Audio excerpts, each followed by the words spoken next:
it really put not only the business in the spotlight, but also me, which they'd said to me would happen after the show. And I didn't really believe them at the time. I just thought I'd be a complete laughingstock. And that's obviously not what's happened. Welcome to Connected Thinking, our series of chats with standout voices from the world of marketing, where we unpack what's trending, what's shifting, and what's coming next. I'm Sarah Jardine, your host and senior strategist at Scene Connects. Today, I'm joined by Lucie McLeod. Lucie is the founder and CEO of Hair Syrup, the viral hair care brand that's gone from TikTok sensation to being stocked in Boots, Urban Outfitters and Beauty Bay. Since launching in 2019, she's built one of the UK's fastest growing beauty businesses with a focus on all natural, cruelty-free products. Welcome, Lucie. So to kick things off, when that first video blew up on social, what was going through your head and what do you think was the reason why it was just so successful?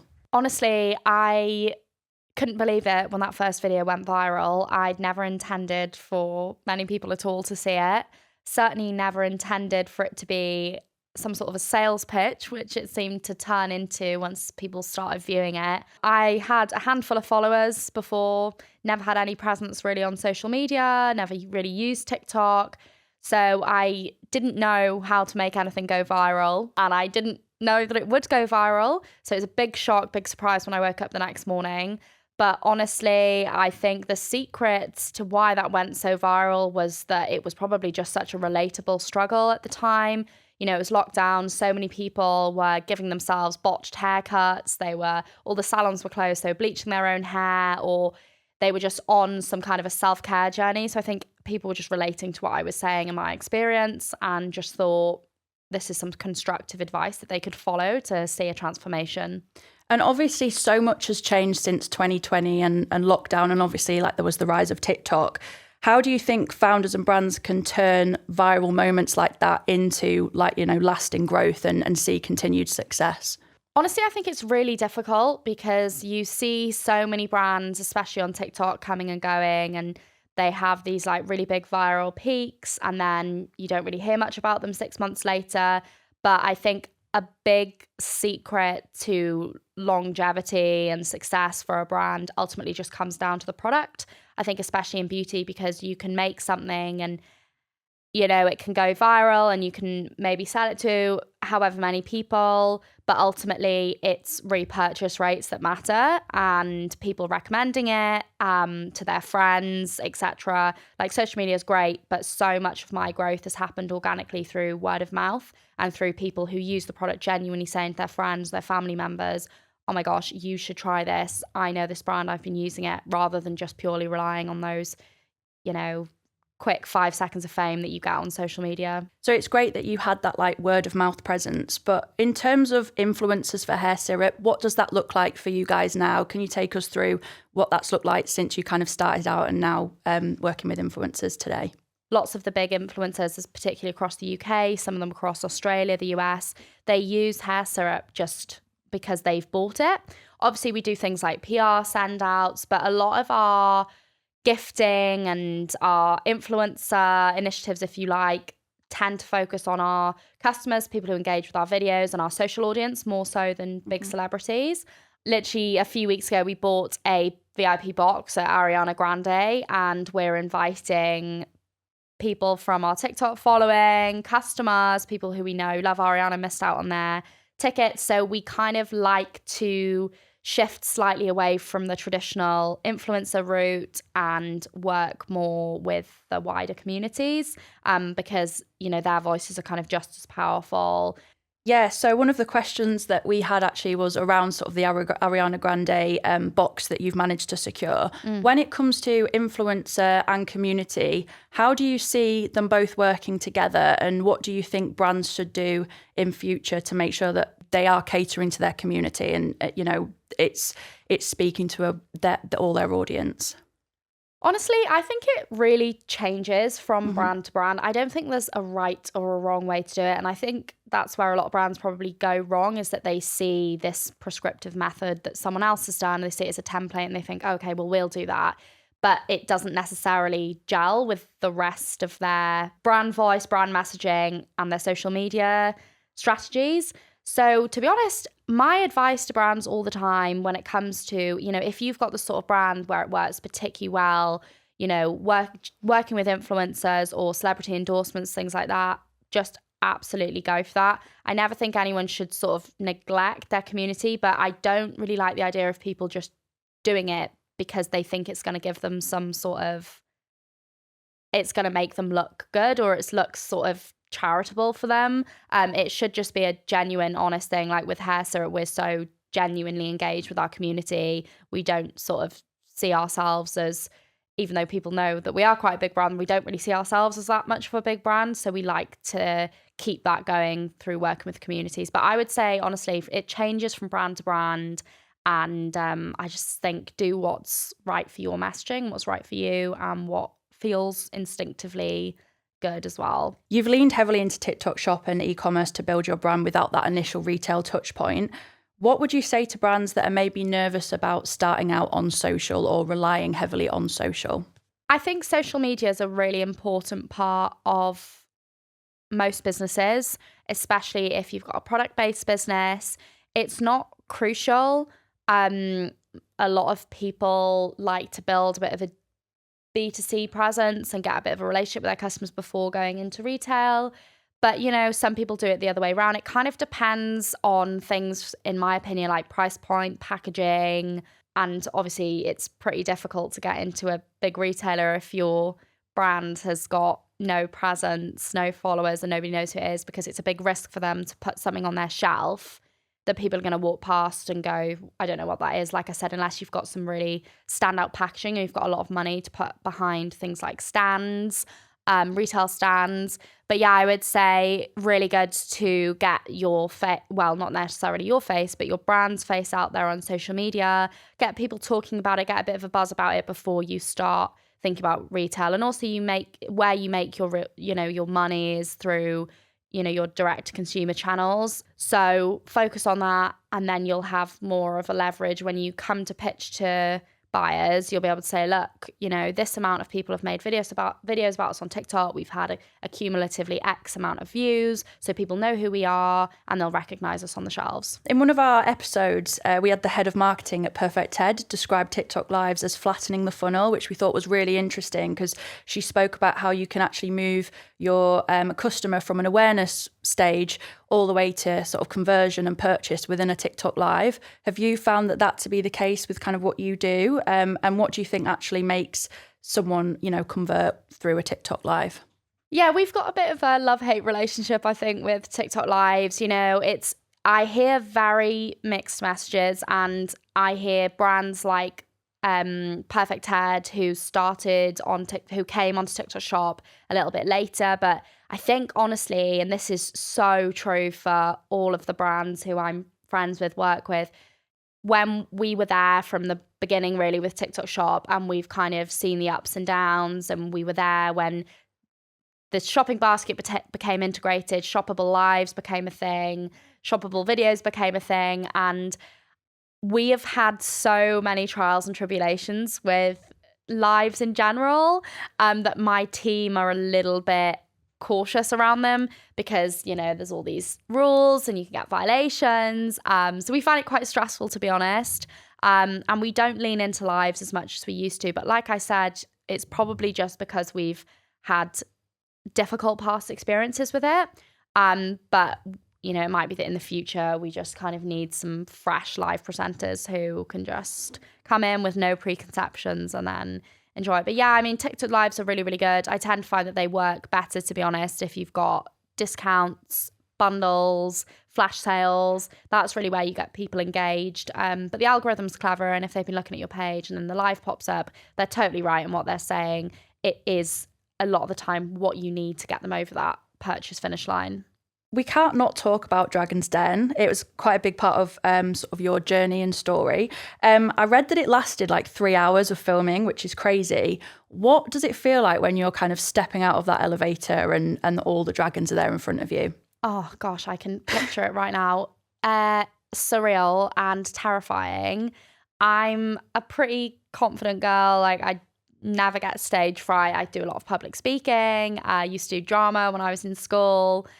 But there was nothing quite like stepping onto that stage.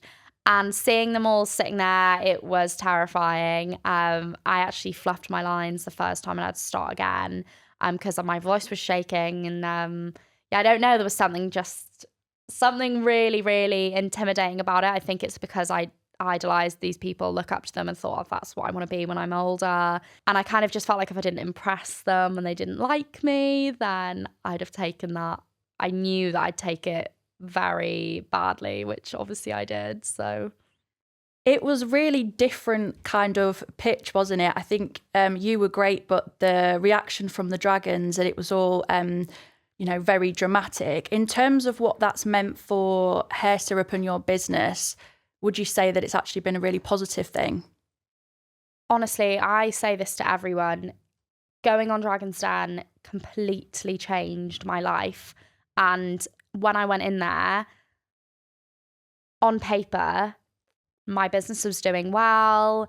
I couldn't spot any massive red flags or flaws that they would then go on to spot, which meant that the business was uninvestable. We get investment offers all the time from massive VCs, angel investors. Like, I didn't see it as being an uninvestable business. So not that I went in there with full confidence, because quite obviously I didn't, but I had high hopes that I'd get at least a few offers. So when I got 6 no's, that was, I just felt like my world had come crashing down, and nobody understands, honestly. And I get these ridiculous comments on my TikTok, and, people say, oh, like you looked so silly on there. You didn't know what you were talking about. And I'm just like, if you were to stand on that stage, you have to experience it to actually understand what it's like. And what it does to your brain. I mean, I could barely think by the end of the 3 hours. But yeah, being rejected on Dragon's Den, like I said, completely changed my life. If I hadn't got 6 no's, it just wouldn't have been the same. I got those 6 no's, and there was a lot of bickering and arguing amongst the dragons. There was a lot of disagreement. And like you said, it was all really dramatic. But it really put not only the business in the spotlight, but also me, which they'd said to me would happen after the show, and I didn't really believe them at the time. I just thought I'd be a complete laughing stock.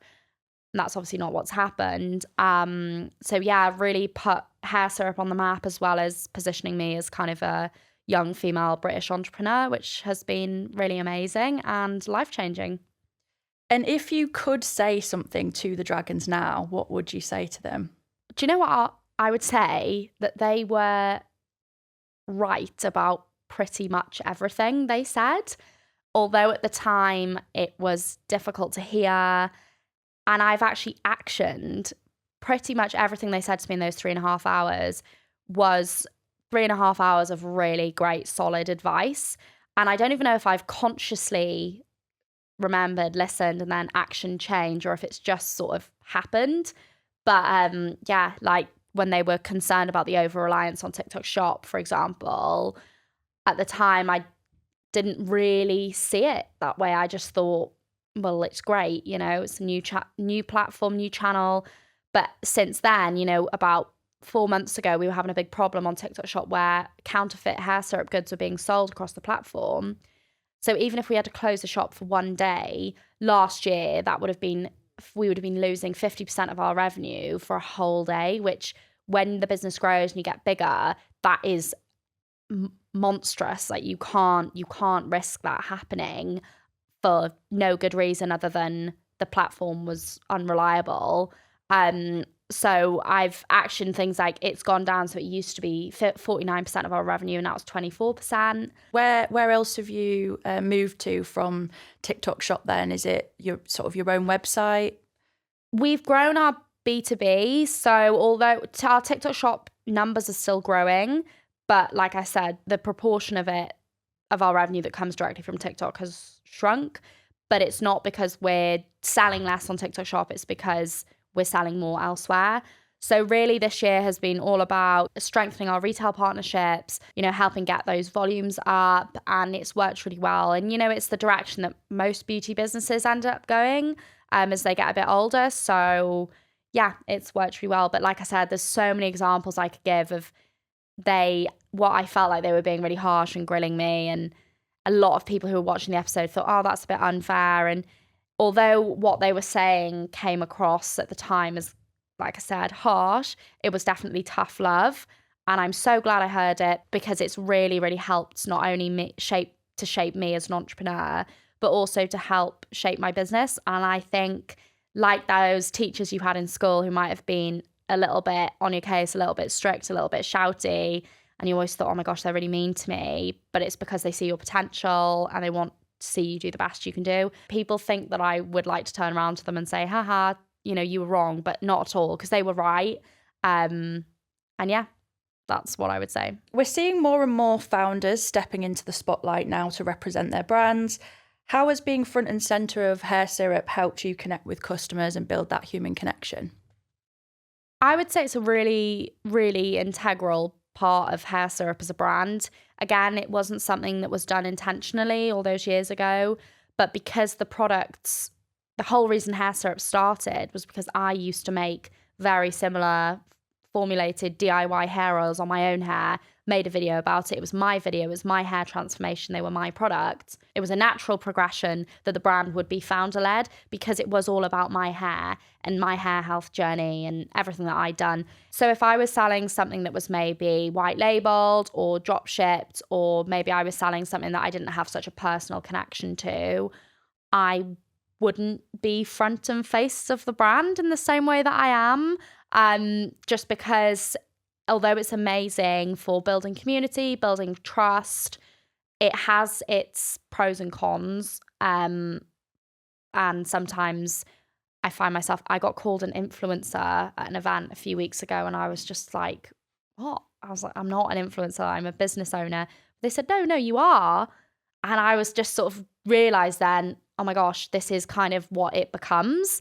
And if that's not what you want, and it's not what a lot of people want, and like I said, I fell into it, and it's really beneficial, but I think a lot of people, and I see it all the time across socials, and those of us who started these TikTok businesses years ago, who we had to go in front of the camera because we didn't have any money, UGC agencies didn't really exist, affiliates on TikTok didn't really exist, so we had no choice but to, didn't have these like AI softwares that could generate content or whatever they do, but we had to go in front of the camera because we had no money, and it was just us as a time, just us being that one person.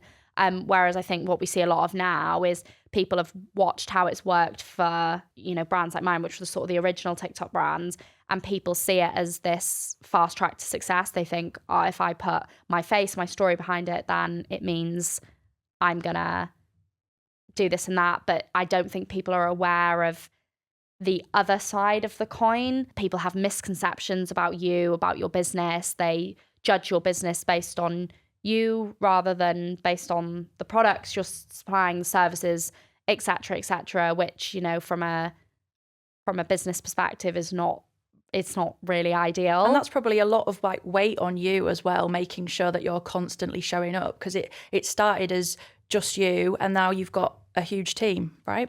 Yeah, it's a lot of pressure. And I think especially, with social media, things can just blow up like wildfire. You can say the wrong thing or something can get taken out of context and suddenly it's just going crazy. Like you see it all the time on socials, and a lot of the time brand founders are kind of in the firing line of that. And, you look at these massive companies, you don't even know who owns them. So you could kind of never, if you're angry about something that a big business has done, you're angry at the business. But I think when it's on a founder level, people are angry at you or angry at the owner. And I think it helps, that connection that people feel, it's great. But it can also mean that if there's a problem or something goes wrong, they feel that they've got a direct outlet that they can vent their frustrations onto. And people forget that we are normal people who have our own lives and kind of exist beyond just our businesses. I don't think anyone knew that a few years down the line you're going to be recognized for it. We just thought, oh, well, these are my products and I want to sell them. Yeah, and TikTok was in its infancy then as well, so no one knew how big it would be.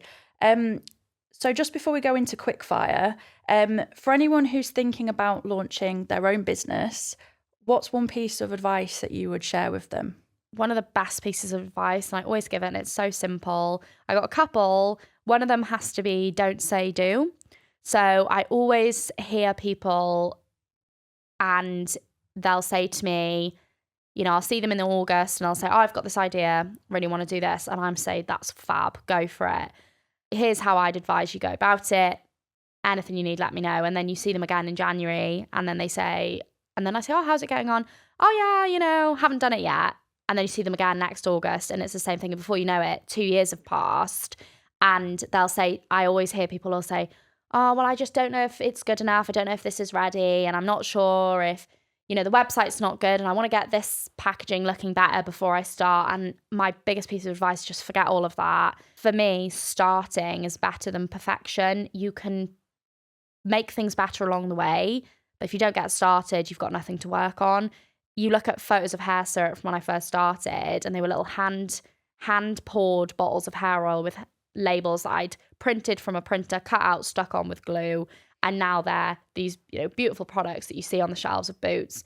But you've got time to make everything look good and polished and shiny. And honestly, I think it's so amazing looking back at the journey. It makes it so much more special when you think, I didn't start with the end product. I built it as the business was growing, and it helps to keep you profitable. And it also just adds to the story because you can really see the development of the brand as it's going on. So don't worry about perfection and just kind of go for it and know that things will improve over time and you'll understand what your customers like and you'll be able to integrate that into the changes. Amazing. That's great advice. So quick fire questions. We asked this to every guest.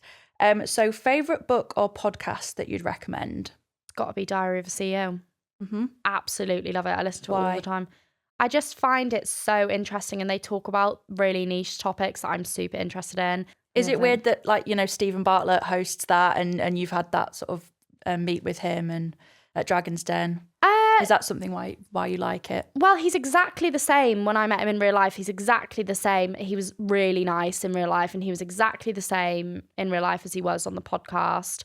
And I speak to him, you know, we're still in touch and he always congratulates me every time I post a success. And I really like him, think he's a lovely guy. And yeah, but when I'm listening to the podcast, I listened to it before Dragon's Den and I've listened to it since and it is one of my favourites. What's the best piece of advice you've ever received? I think it was around a conversation about taking investment, raising capital, and someone said to me something which just blew my mind, really.